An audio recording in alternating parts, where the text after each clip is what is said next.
La période entre les années 1910 et 1930 est une période charnière.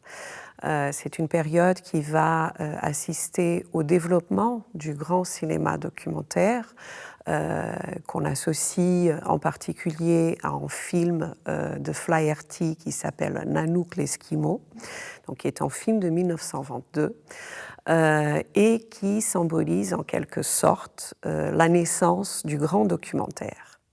Le projet des Archives de la planète n'est pas un projet artistique, donc les films n'ont pas d'ambition artistique, même s'il y a beaucoup de choses à dire sur la question des formes filmiques.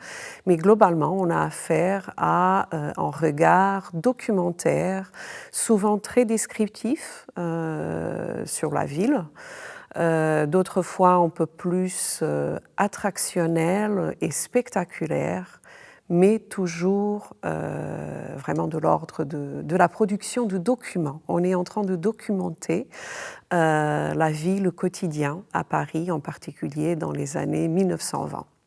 Ce qui me frappe, c'est vraiment ce désir de s'attaquer en fait à la modernité, donc qui est à la fois illustrée par la façon d'occuper l'espace dans les rues, l'espace urbain, par les mouvements des tramways, des voitures, des cyclistes, en particulier sur les grands boulevards. Cette idée que Paris est une capitale de la modernité, d'une modernité qui est assez singulière, puisqu'elle est différente, on va dire, de ce qu'on pourrait voir à Berlin ou aux États-Unis. Mais c'est toujours un regard qui garde l'humain comme, je dirais, le référent de cette échelle.